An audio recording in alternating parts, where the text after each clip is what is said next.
마태복음 16장 13절에서 20절까지 말씀입니다.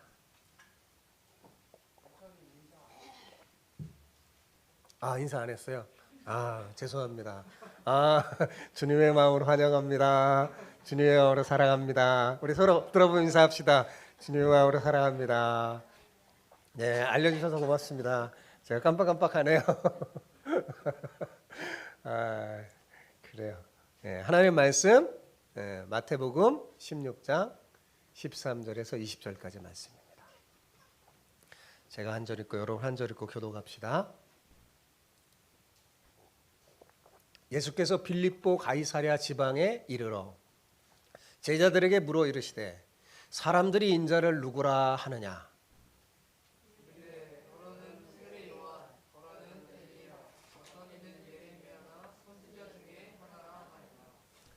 이르시되 너희는 나를 누구라 하느냐?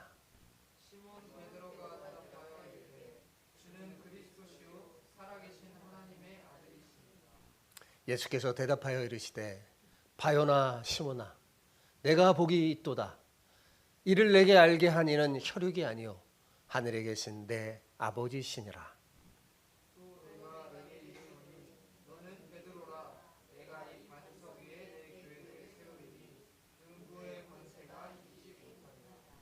내가 천국 열쇠를 내게 주리니 내가 땅에서 무엇이든지 매면 하늘에서도 매일 것이요 내가 땅에서 무엇이든지 풀면 하늘에서도 풀리리라 하시고 이에 제자들에게 경고하사 자기가 그리스도인 것을 아무에게도 이르지 말라 하시니라. 아멘. 우리는 예배를 드릴 때마다 매번 어떻게 해요? 신앙 고백을 하죠. 사도신경으로 우리 신앙 고백을 합니다. 왜 그러냐면 이런 바른 고백이 우리를 하나님과의 바른 관계 속으로 이끌어서 참된 믿음을 가진 복 있는 사람으로 만들어주기 때문입니다. 성경의 많은 인물들은 바른 믿음 고백을 통해 하나님과 특별한 관계를 이어가면서 복 있는 사람으로 살았어요. 그 대표적인 사람 중에 한 사람이 누구냐 하면 바로 다윗입니다. 여러분이 잘 아는 다윗. 시편을 보면 그의 믿음의 고백들이 많이 나오는데 그것이 그를 얼마나 복되고 아름다운 하나님의 사람으로 만들었는지 모릅니다. 자, 우리가 알고 있는 그의 대표적인 신앙 고백이 뭐예요? 시편 23편 1절 다 외우죠. 한번 해볼까요? 여호와는 나의 목자시니 내게 부족함이 없으리로다. 이것이 다윗이 하나님을 향한 믿음의 고백입니다. 그의 믿음의 고백을 제가 여기서 다 말하기 어려워요. 그러면 설교가 너무 길어지기 때문입니다. 그런 수많은 시를 지어서 믿음의 고백을 했는데 제가 한번 압축해 보면 이런 식의 믿음의 고백을 했어요. 하나님은 자신의 힘이요 반석이요 요새며 구원이라고 하면서 어떤 상황 속에서도 자신은 흔들리지 않고 오직 이 주님만 바라보며 온 마음을 다해 주님을 사랑한다라고 고백을 했어요. 그만이 아닙니다. 다윗 왕 시대에 다윗이 세운 성가 대장이 있었는데 아삽이라는 사람은 이렇게 고백했어요. 같이 저랑 아삽의 고백을 해볼까요? 시작. 하늘에서는 주 외에 누가 내게 있으리요 땅에서는 주밖에 내가 사모할이 없나이다. 이렇게 믿음의 신앙 고백을 했어요. 모세도 출애굽을 경험한 후에 이렇게 고백합니다.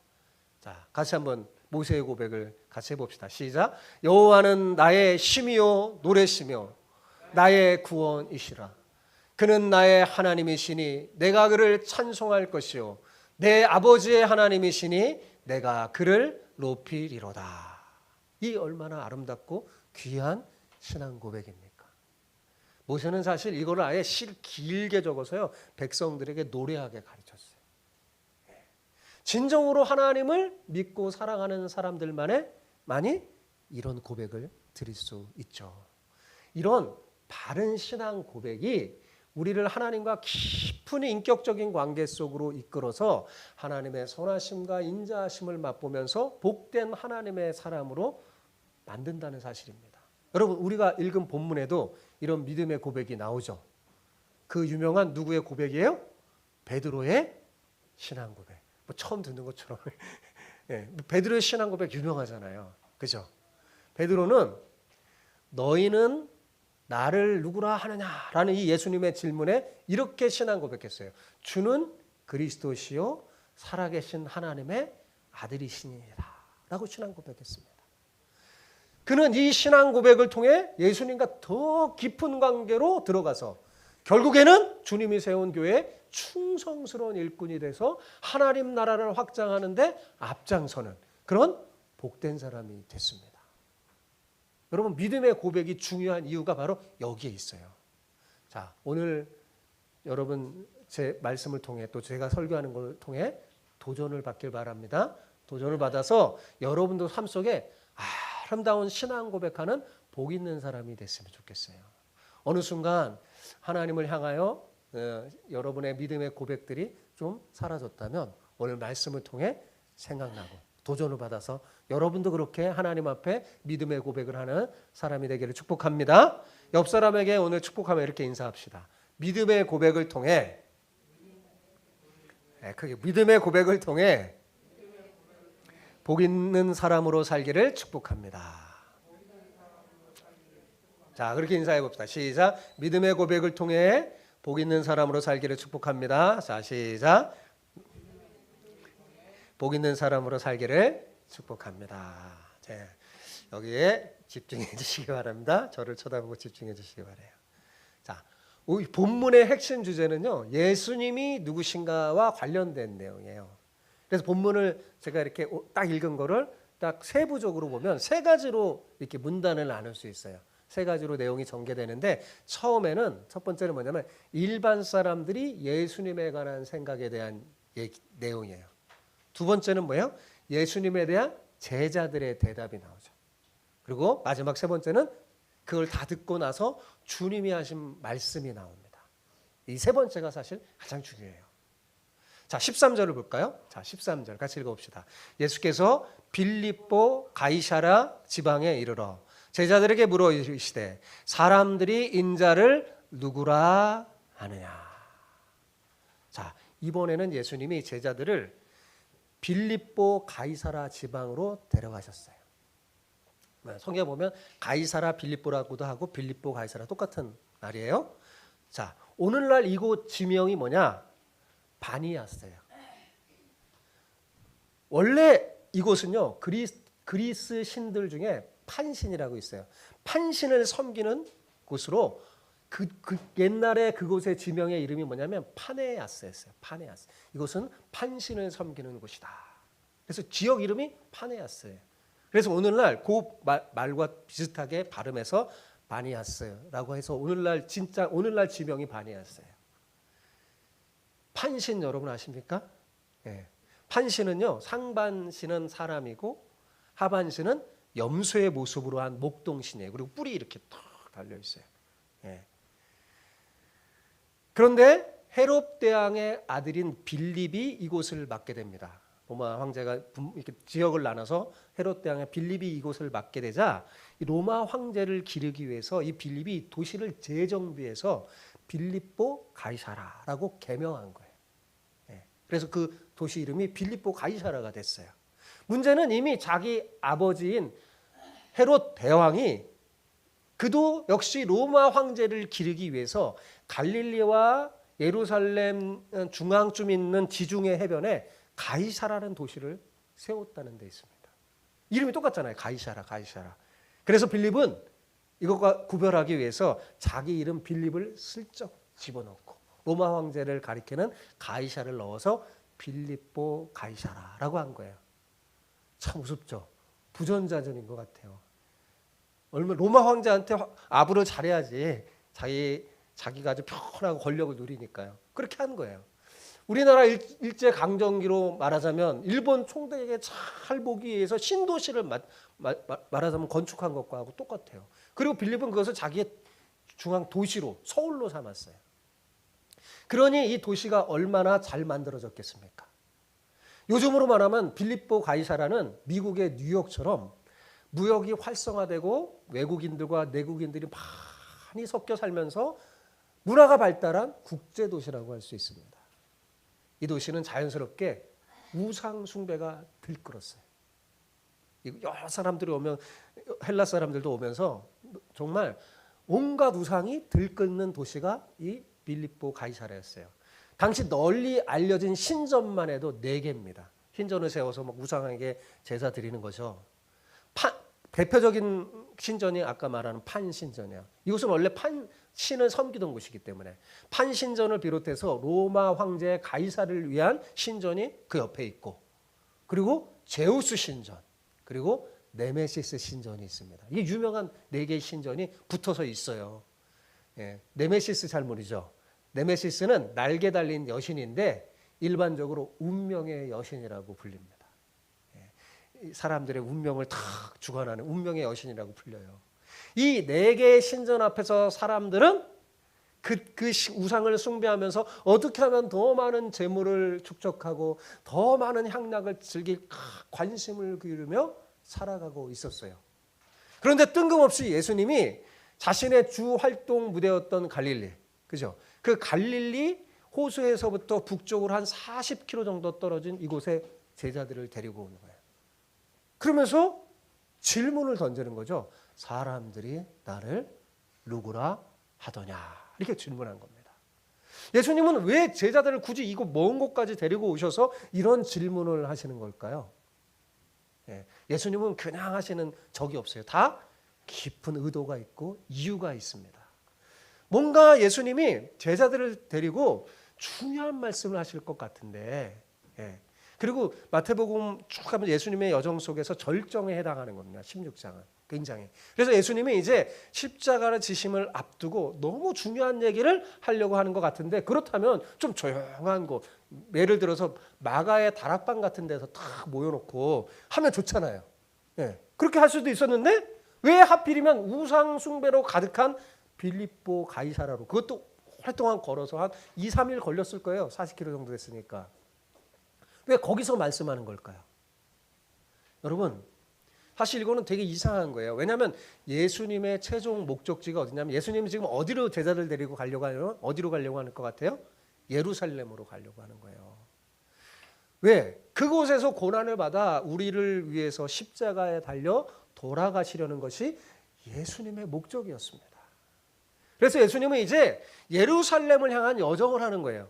그런데 여러분, 이스라엘 지도를 쭉 펴놓고 보면요, 예루살렘은요 중앙부, 이스라엘 전체 지도의 중앙부 남부 쪽에 있어요.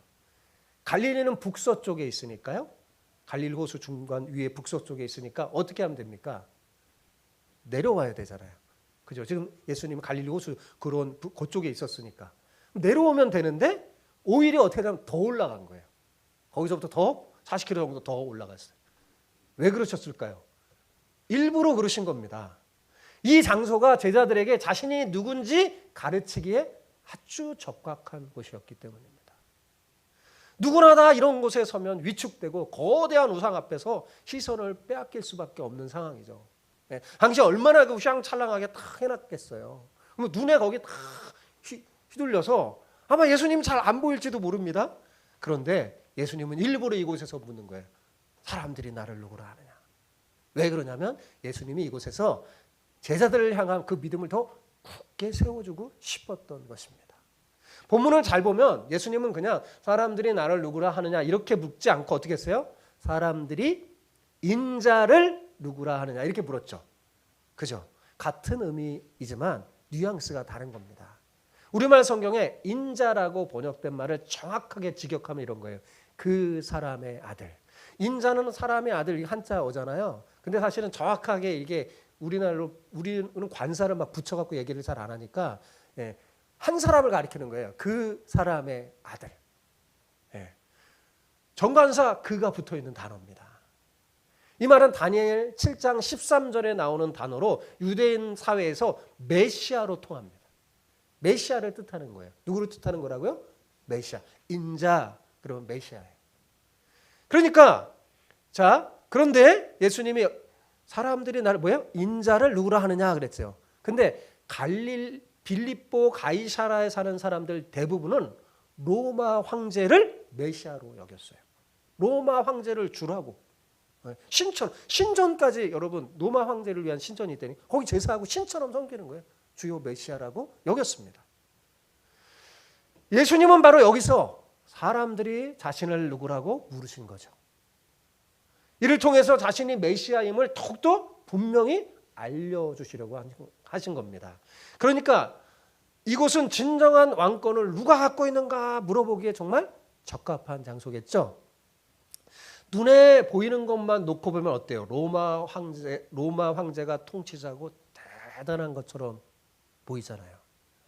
그죠? 또 판신을 비롯한 그리스 신들이 굉장히 위대해 보이는데 그런 상황에서 예수님이 제자들에게 사람들이 인자를 누구라 하느냐? 너희는 나를 누구라 하느냐? 이렇게 질문한 거예요. 아마 여러분 이 설교를 제가 준비한 이 설교를 진짜 이스라엘 가서 요 빌립보 가이사라에서 딱 들으면 굉장히 와닿는 게 더 클 것 같아요. 거기 앞에 딱 서서 예수님이 지금 제자들 앞에 서서 그렇게 묻는 거거든요. 첫 번째 질문이 뭐였어요? 예수님을 믿지 않는 일반 사람들이 예수님 자신을 누구라고 하느냐라는 질문이었어요. 이에 제자들이 주변에서 들은 사람들의 생각을 전달합니다. 자, 14절을 보십시오. 같이 읽어봅시다. 시작. 이르되 더러는 세례 요한, 더러는 엘리야, 어떤 이는 예레미야나 선지자 중에 하나라 하나이다. 사람들이 예수님에 대해 갖고 있던 생각이 무엇인지 제자들이 전달해 준 거죠. 사람들이 나를 누구라 하니까 이렇게 사람들이 보통 생각합니다. 이렇게 전해 준 거예요. 한마디로 뭐예요? 선지자들 중에 한 사람입니다.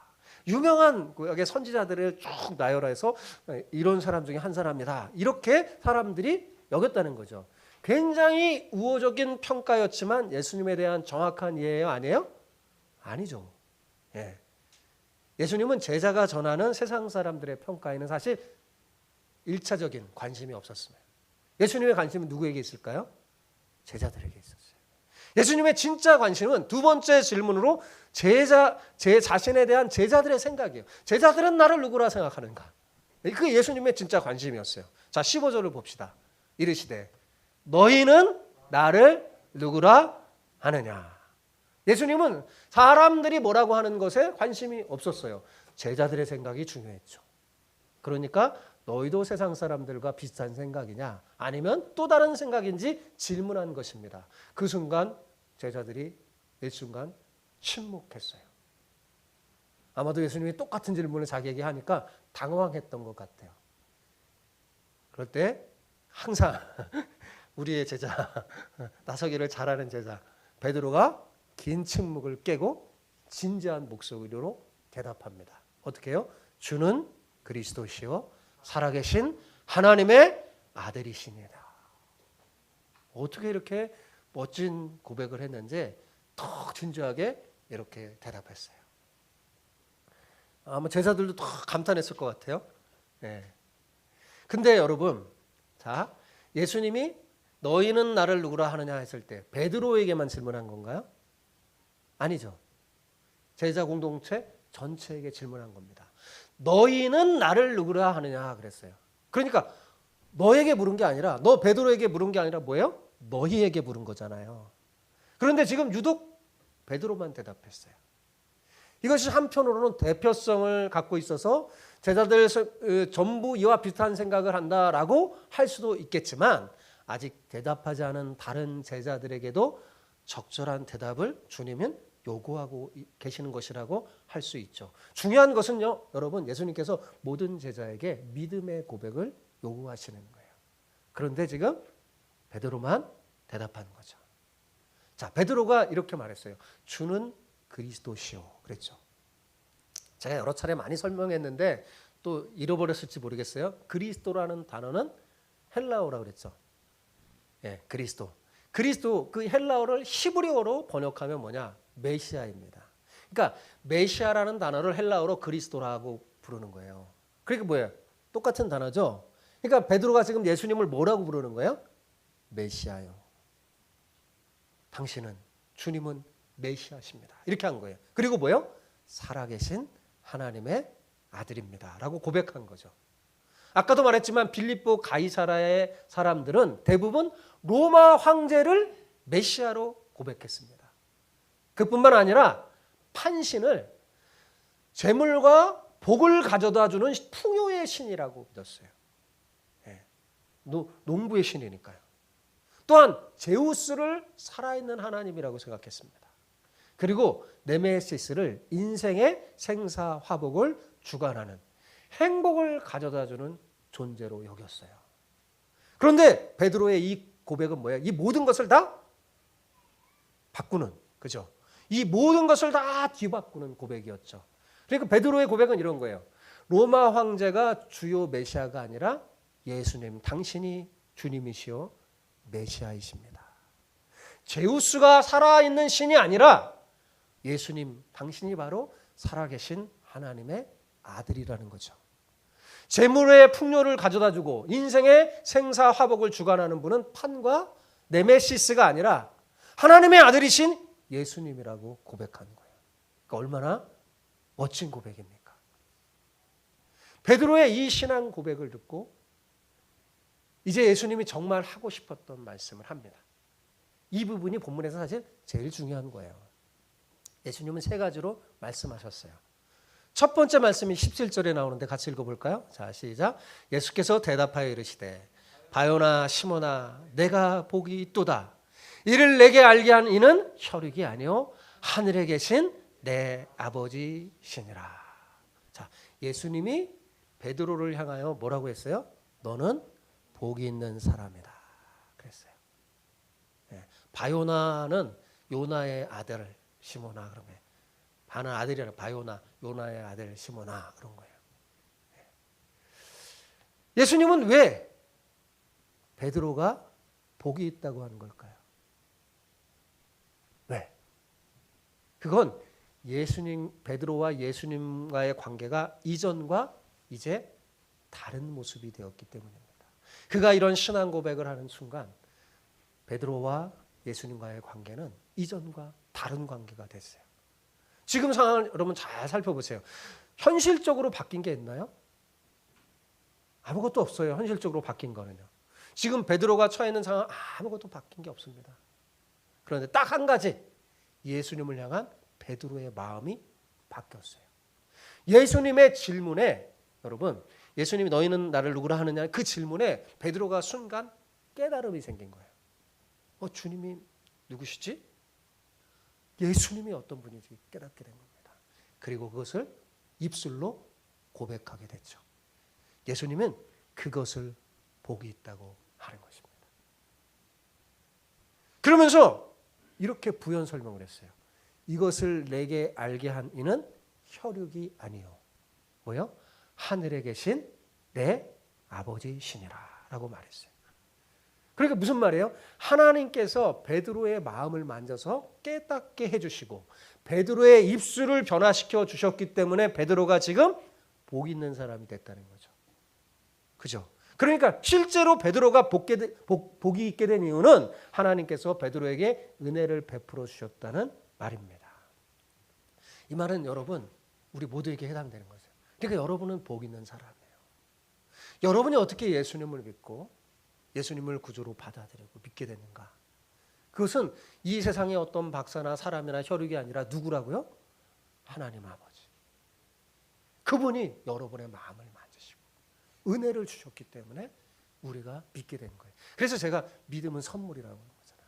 믿음은 나에게서 나오는 게 아니라 나에게서 나온 믿음은 오래가지 못해요. 하나님으로부터 온 겁니다. 하나님이 깨닫게 해주신 거예요. 그걸 말하는 거예요. 그래서 네가 복이 있다 지금 예수님이 알려주는 거죠. 예.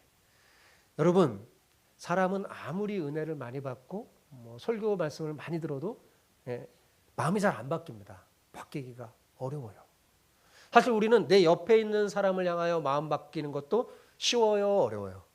어려워요. 잘 안 바뀝니다. 그죠? 그런데 하나님이 만져주시면 하나님이 복을 주시면 하나님이 우리의 마음을 만져주시면 변화됩니다. 바뀌어져요. 예.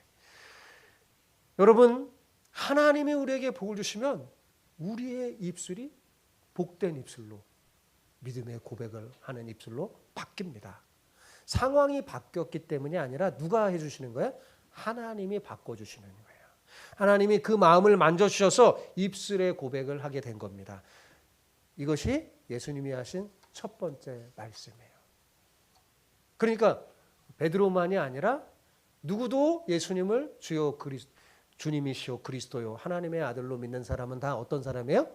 복 있는 사람인데 그 사람은 뭐예요? 하나님이 은혜를 베풀어 주신 사람이라고 말하는 거죠. 자, 18절을 볼까요? 같이 읽어봅시다. 시작. 또 내게 이르노니 너는 베드로라. 내가 이 반석 위에 내 교회를 세우리니 음부의 권세가 이기지 못하리라. 이것이 두 번째로 예수님이 하신 말씀이에요. 여러분, 누가 교회를 세우시나요? 대답을 해주세요. 누가 교회를 세워요? 예? 예, 예수님이 세우십니다. 그죠? 내가 내 교회를 세운다 그랬잖아요. 베드로가 세우는 게 아닙니다. 여러분, 베드로는 교회에 세울 능력이 없어요. 예수님은 교회를 세우세요. 그런데 어떤 교회를 세운다고 그랬어요? 내 교회라고 그랬잖아요. 그죠? 이게 무슨 말? 주님 자신의 교회. 사람들의 교회가 아니라 뭐야? 내 교회. 주님 자신의 교회를 세운다고 그랬어요. 그러니까 예수님께서 베드로에게 야 베드로야 너 지금 고백한 거 보니까 너는 정말 다른 사람보다 훨씬 더 잘나고 대단하고 탁월하구나. 그래서 내가 너를 통해서 교회를 세우겠다. 이렇게 말씀하신 게 아니에요. 네, 그렇게 오해하면 안 돼요. 그게 아닙니다. 베드로의 잘남이나 어떤 대단함이 아니라 그래서 얘기했잖아. 네가 그걸 알게 된 거 네가 대단해서 알게 된 게 아니야. 이렇게 말해줬잖아요. 그죠? 네, 하나님이 복을 주셔서 한 그 너의 그 신앙 고백 위에 예수님이 뭐라고 한 거예요? 내 교회를 자신의 교회를 세우시겠다고 지금 한 거예요. 자, 그러면서 예수님이 교회를 세우시겠다고 하면서 부연 설명을 했어요. 음부의 권세가 이기지 못하리라 그랬죠. 자, 음부의 권세가 뭘까요? 우리말 성경에 약간 의역한 거예요. 음부의 권세. 그래서 헬라어 원문을 보잖아요. 원문에 이렇게 돼 있어요. fly hard. 직역하면 뭐냐면 하데스의 문이라는 거예요. 네. 하데스 어디 들어봤나요? 하데스 지옥을 말하는 거예요. 그러니까 지옥의 문이에요. 지옥의 문. 왜 이게 하데스면 그리스 사람들은 이 지옥 땅을 가리키는 신이 저 그거를 지옥을 하데스라고 하거든요. 번역할 때 그렇게 한 거예요. 하데스의 문. 놀라운 것은 여러분 빌립보 가이사라의 아까 빌립보 가이사라는 원래 판신을 섬기는 곳이라고 그랬잖아요. 그 판신 옆에 거대한 동굴이 엄청난 거대한 동굴이 입을 벌리고 있는데 사람들이 그곳 이름을 하데스의 문이라고 부릅니다. 네. 그리고 지금도 그렇게 써 있을 거예요. 하데스의 문. 사람들은 이 동굴 밑을 지옥과 연결되어 있다고 생각했어요. 당시 사람들. 왜냐하면 동굴이 굉장히 굵고 되게 깊이 막 들어와서 그곳에 서면 사람들이 두려움을 느낄 정도래요. 그래서 두려움을 느끼게 돼서 패닉에 빠진다고 했는데 패닉이라는 단어가 여기서 생겨난 거예요. 판신. 판신 옆에 있는 거대한 동굴 옆에 서면 사람들이 막 두려움과 공포에 사로잡혀 공황을 일으킨다. 예, 그 말이 패닉이잖아요. 예. 판신하고 관련된 단어가 패닉이라는 단어입니다. 예수님은 바로 이곳에서 제자들에게 질문한 거예요. 예. 지옥의 문 앞에서. 예. 그러면 뭐예요? 그것이 내가 교회를 세우는데 그 지옥의 문이 이기지 못할 거다. 이렇게 말해준 거예요. 베드로는 이 동굴 앞에서 패닉에 빠지지 않고 당당하게 말한 거죠. 주는 그리스도시요 살아계신 하나님의 아들이다 하고 바른 고백을 한 겁니다. 이에 예수님께서 베드로의 신앙 고백을 칭찬하면서 그 믿음 위에 주님의 교회를 세울 것이라고 말하면서 음부의 권세 즉 지옥의 문이 이기지 못할 것이라고 지금 말씀한 겁니다. 여러분 이건 굉장히 놀라운 얘기를 한 거예요. 여러분 사람들이 왜 지옥에 가나요? 왜 지옥의 권세 이길 사람 하나도 없어요. 세상 사람들은 지옥의 권세 이길 수가 없어요. 왜요? 다 죄인이기 때문에 사람들이 지옥에 왜 가요? 죄를 지어 심판받기 때문에 가는 거잖아요. 죄의 결과로 심판당해서 죽은 다음에 영원히 지옥으로 가는 겁니다. 다 사람들 그곳을 향해 가잖아요. 누가 지옥의 권세를 이깁니까? 그런데 이 지옥이 이기지 못하는 것이 딱 하나 있는데 이게 뭐냐? 교회라는 거예요. 여러분 예수님이 십자가에 지시고 부활하신 다음에 뭐라 그래요? 그 부활하신 그 모습을 보고 로마서에 보면 바울이 말합니다. 사망아 너의 쏘는 것이 어디 있느냐. 지옥과 사망과 음부의 권세가 이제 교회를 이길 수 못하게 된 거죠. 그러니까 사람들이 죄를 지어서 이 땅에서도 생지옥을 경험하다가 죽은 후에도 영원한 지옥 형벌을 받게 되는데 그 모든 권세가 이길 수 없는 게 주님이 세운 교회라는 거죠. 이게 놀라운 말씀을 해주신 거예요. 마지막 세 번째로 예수님이 하신 말씀이 19절에 나오는데 19절 볼까요? 자, 시작. 내가 천국 열쇠를 너에게 주리니 내가 땅에서 무엇이든지 매면 하늘에서도 매일 것이요 내가 땅에서 무엇이든지 풀면 하늘에서도 풀리리라 하시고. 자, 예수님께서 베드로를 향해 뭘 주시겠다고 했어요? 천국 열쇠. 네. 자, 그러니까 무슨 말이에요? 예수님은 어떤 분입니까? 천국 열쇠를 주시는 분이에요. 뒤집어 말하면 천국 열쇠의 주인이라는 말이죠. 그죠? 예수님은 천국의 주인으로 천국 열쇠를 가지고 계신 분인데 그 천국 열쇠를 원하는 사람에게 주는 분이에요. 자신을 주요 메시아로 고백하는 사람에게 주는 분이시죠. 그럼 예수님은 왜 베드로에게 이 천국 열쇠를 주신 걸까요? 여러분, 간단해요. 천국 문을 열고 들어가라고. 베드로야, 내가 너한테 천국 열쇠를 준다는 거. 너 천국에 들어와라고 준 거잖아. 열쇠 주면 들어가라는 거잖아. 그 문 열고. 그죠? 동시에 뭐예요? 다른 사람도 천국을 보게 하고 그 문으로 들어갈 기회를 주는 사역자가 되라고 천국 열쇠를 준 겁니다. 여러분, 베드로는 천국 문 앞에 서 있다가 문을 여는 사람이 아니에요. 이 말씀을 참 오해하면 안 됩니다. 베드로는요, 이 땅에서 천국 문을 여는 사람이에요. 예수님이 베드로에게 준 천국 열쇠는 이 땅에서 사용하는 거예요. 천국에서 다 기다리고 있다가 사람들은 천국 문을 여는 게 아니에요. 천주교인들은 베드로가 천국 문 앞에 이렇게 서 있다고 생각해요. 그래서 죽으면 베드로가 이렇게 해갖고 천국 문을 열어주면 들어가는 줄 알아요. 천만의 말씀입니다. 그런 게 아니에요. 베드로는 천국에서 천국의 열쇠를 갖고 있지 않아요. 이 땅에서 천국의 열쇠를 가진 겁니다. 하나님 맡겨주신 거예요. 잠시. 여러분, 그래서 사람들이 천국 열쇠를 받았다, 베드로가 줬다 하니까 오해를 해요. 어떤 오해를 하냐면 베드로 마음대로 어떤 사람은 천국에 들어가게 하고 어떤 사람은 들어가지 못하게 하는 그 역할을 하는 사람이라고 생각해서 막 베드로를 엄청나게 높입니다. 베드로를 막. 그래서 천주 교인들은 베드로는 갓파더야, 갓파더. 초대 첫 번째 신부. 엄청나게 높은 분이죠. 이렇게 생각하는 거예요. 여러분, 아닙니다. 베드로는 천국 문을 열 수만 있어요. 베드로는 우리를 천국에 들어가게 하거나 못 들어가게 하는 권세를 받은 적이 없습니다. 천국을 어떻게 해요? 보여주는 거예요. 사람들에게 열어서. 그러면 누가 들어갑니까? 주님의 은혜를 받은 사람. 그죠? 주님을 믿고 주님이 은혜를 베풀어 준 사람이 들어가는 겁니다. 우리는 예수님을 믿지 베드로를 믿는 게 아니에요. 그러니까 정확하게 알아야 돼요. 자, 그럼 물어볼게요. 그러면 예수님께서 베드로에게만 천국 열쇠를 줬을까요? 아닙니다. 예수님을 믿는 모든 사람에게 천국 열쇠를 주는 거예요. 어떻게 해요? 주는 그리스도시요 살아계신 하나님의 아들로 믿는 모든 사람. 그러니까 여러분도 있는 거예요, 없는 거예요? 여러분에게도 있는 거예요. 교회에 있는 거예요. 예, 여러분도 천국 열쇠를 받은 사람이에요. 그러니까 천국 열쇠를 가지고 싶은 분들은 베드로를 찾아가는 게 아니라 어떻게 해요? 예수님을 찾아가는 거예요. 예수님은 진성으로 믿어야 되는 거죠. 그 열쇠는 예수님을 갖고 있는 거니까요. 예수님을 천정으로 믿는 사람, 그 사람에게 주는 거예요. 그러니까 천국 열쇠를 갖고 있는 사람은 어떻게 해야 돼요? 예수님을 믿어야 됩니다. 진짜로 믿어야 돼요. 가짜로 믿으면 못 받아요. 예. 진짜로 믿는 그 사람. 누구든지 예수님은 그에게 천국 열쇠를 주시는 분이세요.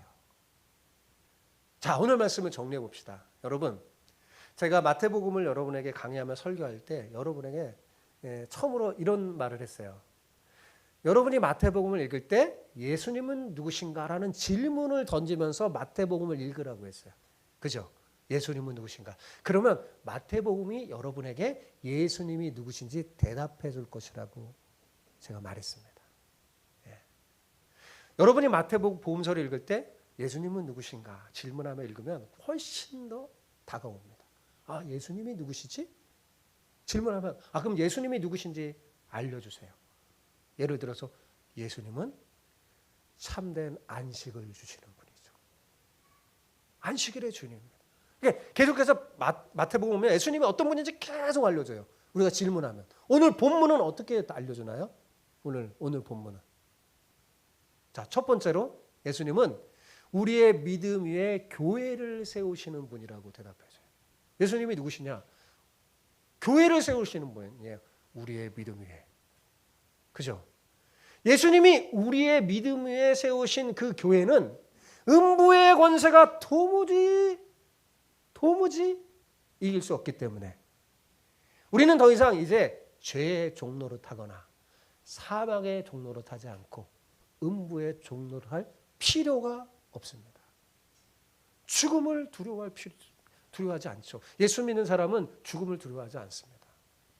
네, 저는 죽음이 두렵지 않습니다.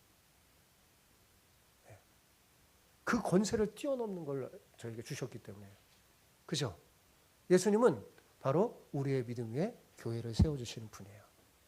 둘째로 예수님은 천국 열쇠를 주시는 분이라고 대답해 줍니다. 그죠? 오늘 본문에게 질문하는 거예요. 예수님이 누구신가 질문하면서 본문을 읽으면 본문이 대답해 줘요. 예수님은 천국 열쇠를 주시는 분이십니다.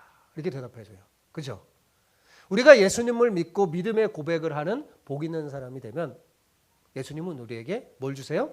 천국 열쇠를 주십니다.